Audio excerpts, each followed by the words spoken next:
সিরাজগঞ্জে কৃষকদের সারের পরিবর্তে দেওয়া হচ্ছে ময়লা আবর্জনা। এখন প্রশ্ন হচ্ছে কেন সারের পরিবর্তে ময়লা আবর্জনা দেওয়া হচ্ছে? তো প্রধানমন্ত্রী তারেক রহমান কিন্তু একটা উদ্যোগ নিছে, একটা প্রজেক্ট নিছে। সেই প্রজেক্টটা হচ্ছে আগামী ৫ বছরে ২৫ কোটি যে বৃক্ষ সেটা রোপণ করবে, এবং এই রোপণ যেন করবে ২৫ কোটি বৃক্ষ। এটা হচ্ছে কৃষকদের মাধ্যমে, এবং বাংলাদেশের বিভিন্ন থানা পর্যায়ে কৃষকদেরকে এই বৃক্ষগুলো প্রদান করা হবে, এবং তারা এই বৃক্ষগুলা হচ্ছে মাটির মধ্যে স্থাপন করবে বা রোপণ করবে। সো শুধুমাত্র বৃক্ষই কিন্তু সরকারিভাবে দেওয়া হবে না, সেটার সাথে প্রত্যেক কৃষককে ৩০ কেজি করে সার, জৈব সার দেওয়া হবে, যাতে করে এই বৃক্ষগুলো যে রোপণ করা হয় তখন যাতে এগুলাকে পরিচর্যা করা যায়, এটার জন্য হচ্ছে দেওয়া হবে ৩০ কেজি জৈব সার। তো ধারাবাহিকতাভাবে সিরাজগঞ্জে কিন্তু এটা অলরেডি কার্যক্রম শুরু হয়েছে, এবং প্রধানমন্ত্রীর নির্দেশে কিন্তু সিরাজগঞ্জের একটা উপজেলার মধ্যে কিন্তু তাদের যে সাধারণ যে কৃষকগুলো আছে, এই কৃষকগুলোর মধ্যে কিন্তু এই বৃক্ষগুলো দিতেছে। সেটা হতে পারে বিভিন্ন প্রকার বৃক্ষ, আম গাছ, জাম গাছ, লেবু গাছ, এরকম নানান প্রকার যে বৃক্ষ আছে, সেই বৃক্ষর যে গাছগুলো আছে সেগুলো কিন্তু প্রোভাইড করতেছে সাধারণ কৃষকের কাছে, এবং এটা উপজেলা পর্যায়ে। সো এই যে বৃক্ষগুলো যখন হচ্ছে কৃষকরা আনতে যাইতেছে, তখন হচ্ছে এই বৃক্ষর সাথে যে ৩০ কেজি সার দেওয়ার কথা ছিল, সেই ৩০ কেজির যে সার আছে সেটার যে বস্তা আছে, সেই বস্তা খুলে দেখে হচ্ছে এটার মধ্যে হচ্ছে প্লাস্টিক, ময়লা আবর্জনা। অ্যাকচুয়ালি মানে যে জৈব সারগুলো যেরকম হয় সেই রকম কিন্তু জৈব সার কিন্তু তাদেরকে প্রোভাইড করতেছে না।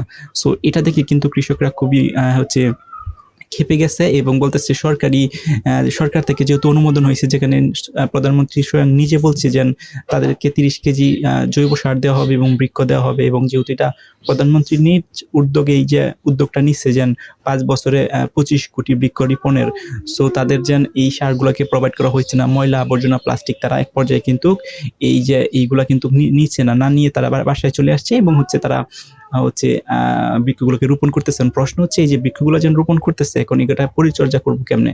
সো কথা ছিল সরকার থেকে কিন্তু ৩০ কেজি জৈব সার দেওয়া হবে, কিন্তু ৩০ কেজি জৈব সারের পরিবর্তে কিন্তু সেখানে আসছে কি ময়লা আবর্জনা ইত্যাদি ইত্যাদি আসছে। সো এখন কি করবে? সো এটা হচ্ছে হয়তোবা কোনো দুর্নীতি করা হয়েছে, কারণ যেহেতু তারেক রহমান নিজে ঘোষণা দিছে যে এই ৩০ কেজি যে জৈব সার সেটা প্রোভাইড করা হবে। যেহেতু ঘোষণা দেওয়ার পরেও এই যে সারগুলো আছে, যে সারগুলোকে কৃষকরা দিতেছে, সেগুলো যেহেতু ময়লা আবর্জনা, প্লাস্টিক, তার মানে হচ্ছে যাকে সেই দায়িত্বটা দেওয়া হয়েছে বা যে ডিলারকে এই দায়িত্বটা দেওয়া হয়েছে, সে হয়তো বা দুর্নীতি করার জন্য বা কালো পয়সা বা টাকা আর্ন করার জন্য কিন্তু আসল সারগুলো না দিয়ে এই ধরনের সার দিচ্ছে। এটা কিন্তু হতে পারে। তারপরেও জেলা প্রশাসক অথবা উপজেলা প্রশাসক যারা আছে, তাদের একটা ইনভেস্টিগেশন বা একটা তদন্ত কমিটি গঠন করা উচিত, এবং এটা তদন্ত করে দেখা উচিত অ্যাকচুয়ালি এটা কি গভর্নমেন্ট থেকে আদেশ আসছে যে ময়লা আবর্জনা, প্লাস্টিক দেওয়ার জন্য, নাকি আসল জৈব সার দেওয়ার জন্য।